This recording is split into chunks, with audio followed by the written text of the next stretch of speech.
Hello friends, எல்லோருக்கும் வணக்கம்.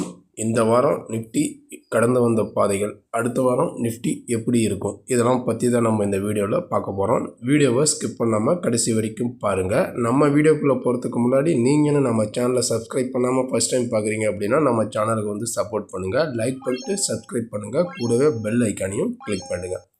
இப்போ நம்ம பார்த்துட்டு இருக்கிற சார்ட்டு நிஃப்டி ஸ்பாட்டினுடைய 15 மினிட் சார்ட். இது வந்து பார்த்திங்க அப்படின்னா கடந்த வாரத்தினுடைய மூமெண்ட்ஸ், அதாவது மார்க்கெட் வந்து ஒரு கன்சாலிடேஷனாக வந்து ட்ரேடிங் ஆகிட்டுருக்கு. கடந்த வாரத்தை பொறுத்த வரைக்கும் ஒரு ரேஞ்ச் பவுண்டு தான். அதிகபட்சமாக கீழே வந்தது பார்த்திங்க அப்படின்னா 24,000, அதிகபட்சமாக கீழே 24,677 தான் அதிகபட்சமாக கீழே வந்திருக்கு. அதேமாரி இந்த வாரத்தில் அதிகபட்சமாக மேலே போனது வந்து எடுத்துக்கிட்டோம் அப்படின்னா 25,087 தான் வந்து பார்த்திங்க அப்படின்னா அதிகபட்சமாக ஆகி போயிருக்கு. மண்டே வந்து பார்த்தோம் அப்படின்னா இது மண்டேக்கான மூமெண்ட்ஸ். மண்டே வந்து மார்க்கெட் வந்து ஒரு 25,000 தான் வந்து க்ளோஸ் ஆச்சு. அதுக்கப்புறம் மார்க்கெட்டால் 25,000 வந்து பிரேக் பண்ணி மேலே ஒரு டியூஸ்டே போயிட்டு இருந்தாலும் உடனே சடனாக செல்லிங் தான் வந்திருக்கு. அதுக்கப்புறம் இந்த ரேஞ்சு ஒரு லாஸ்ட்டு 3 டேஸுமே வந்து பார்த்திங்க அப்படின்னா ஒரு கன்சாலிடேட்டிங் ட்ரேடிங் தான். இந்த மாதிரி மார்க்கெட் வந்து ஒரு ரேஞ்ச் பவுண்டாக ட்ரேட் ஆனாவே அடுத்தது வந்து பார்த்திங்க அப்படின்னா ஏதாச்சும் வந்து ஒரு பிக் மூமெண்ட்ஸ் வந்து கொடுக்கும்.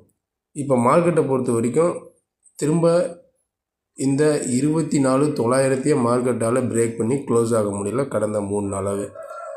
அதேமாதிரி கீழே இப்போ வந்து பாட்டம் லெவலில் தான் வந்து இருக்குது. 24,750 ரேஞ்சு வந்து பார்த்திங்க அப்படின்னா வந்து ஒரு பாட்டம் லெவலில் தான் வந்து மார்க்கெட் வந்து இருக்குது. அது மட்டும் இல்லாமல் வாரத்தின் கடைசி நாளான வெள்ளிக்கிழமையும் மைனஸ் வந்து ஒரு 83 பாயிண்ட் மைனஸில் தான் க்ளோஸ் ஆகி 23,740 தான் வந்து முடிவடைஞ்சிருக்கு. மார்க்கெட் இப்போ பாட்டம் லெவலில் இருக்கிறதுனால அடுத்தது நம்ம வந்து பார்த்திங்க அப்படின்னா ஏதாச்சும் வந்து ஒரு பிக் மூமெண்ட் வந்து நம்ம வந்து எதிர்பார்க்கலாம். அது வந்து அப் சைடு போகுமா டவுன் சைடு போகுமா என்ன அப்படிங்கிறத பற்றி இப்போ நம்ம பார்க்கலாம். இப்போ சப்போர்ட் வந்து பார்த்திங்க அப்படின்னா இப்போ அடுத்த வாரத்துக்கான சப்போர்ட் வந்து இந்த லெவல்ஸ் வந்து பார்த்திங்க அப்படின்னா மார்க்கெட் வந்து ஒரு மேஜர் சப்போர்ட்டு, அதாவது 24,680 இந்த லெவல்ஸுக்கு கீழே இது வந்து ஒரு சப்போர்ட்டு. அடுத்தது இதை உடச்சிது அப்படின்னா 24,500 தான் வந்து பார்த்திங்க அப்படின்னா அடுத்த சப்போர்ட்டு. இப்போ அதேமாதிரி மேலே அப்சைட் ரெசிஸ்டன்ஸ் நம்ம எடுத்துக்கிட்டோம் அப்படின்னா 24,800 வந்து பார்த்திங்க அப்படின்னா வந்து ஒரு ரெசிஸ்டன்ஸ் ஆகும். அடுத்தது 24,900 வந்து ஒரு ரெசிஸ்டன்ஸ் ஆகும், ஆக்ட் ஆகும்.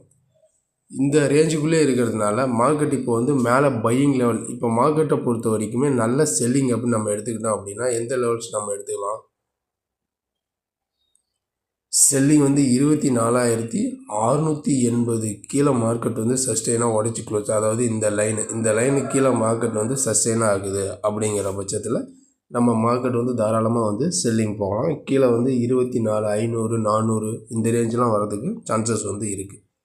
அதேமாரி மார்க்கெட் வந்து பையிங் அப்படிங்க பார்க்கும் பட்சத்தில் நம்ம 24,800க்கு மேலே நல்லாவே மார்க்கெட் வந்து க்ளோஸ் ஆகணும். 24,840 இந்த மாதிரி 800 to 840க்கு மேலே நல்லா மார்க்கெட் வந்து பாசிட்டிவாக க்ளோஸ் ஆகணும்.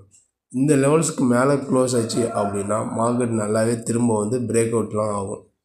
அதை 25ல் பிரேக் அவுட் ஆகி 25,200 இந்த ரேஞ்ச் வரைக்கும் போகிறதுக்கு சான்சஸ் வந்து இருக்குது. அதேமாதிரி கீழே வந்துச்சு அப்படின்னா 24,500 24,400 இந்த ரேஞ்ச் வரைக்கும் வர்றதுக்கும் சான்சஸ் வந்து இருக்குது மார்க்கெட். ஆனால் இது எந்த பக்கம் மேலே போகும் அப்படின்னு வந்து பார்த்திங்க அப்படின்னா இந்த பாட்டம் லெவலில் இருக்கிறதுனால மார்க்கெட் வந்து பார்த்திங்க அப்படின்னா கீழே கொஞ்சம் ஓரளவுக்கு திரும்பவும் வந்து பார்த்திங்க அப்படின்னா அந்த 500 ரேஞ்ச் வரைக்கும் வந்துட்டு அங்கேருந்து ரீட்ரேஸ்மெண்ட் எடுத்து திரும்ப மேலே போச்சு அப்படின்னா கொஞ்சம் நல்லாவே புல் பேக் கொடுக்கறதுக்கு சான்சஸ் வந்து இருக்குது. இன்கேஸ் இந்த 24,500 ரேஞ்சில் மார்க்கெட்டால் சப்போர்ட் எடுக்க முடியல, இந்த ரேஞ்சில் மார்க்கெட்டால் சப்போர்ட் எடுக்க முடியாது, மேலே போக முடியல அப்படிங்கிற பட்சத்தில் திரும்பவும் வந்து கீழே வர்றதுக்கும் சான்சஸ் வந்து இருக்குது. மோஸ்ட்லி மார்க்கெட்டை பொறுத்த வரைக்கும் கீழே வந்துட்டு மேலே போச்சுன்னா நல்லாவே வந்து ஒரு புல்லிஷ் கொடுக்கறதுக்கான சான்சஸ் வந்து இருக்குது. இதே ரேஞ்சில் இருந்தது அப்படின்னா திரும்ப வந்து மேலே போகிறதுக்கு வந்து ஸ்ட்ரகிள் ஆகும். அதனால் மார்க்கெட் கீழே வந்துட்டு மேலே போகிறது நல்லதாக இருக்கிறதா தெரியுது. இதுதான் வந்து பார்த்திங்க அப்படின்னா அடுத்த வாரத்துக்கான நிஃப்டியினுடைய லெவல்ஸு. இந்த லெவல்ஸ்லாம் எப்படி என்ன அப்படிங்கிறத நம்ம பொறுத்திருந்து வெயிட் பண்ணி பார்க்கலாம். அதுக்கு முன்னாடி நீங்களும் நம்ம சேனலை சப்ஸ்கிரைப் பண்ணாமல் பார்க்குறீங்க அப்படின்னா நம்ம சேனலுக்கு வந்து சப்போர்ட் பண்ணுங்கள். லைக் பண்ணிட்டு சப்ஸ்கிரைப் பண்ணுங்கள். கூடவே பெல் ஐக்கனையும் கிளிக் பண்ணுங்கள். நம்ம அடுத்த ஒரு வீடியோவில் சந்திக்கலாம். நன்றி, வணக்கம்.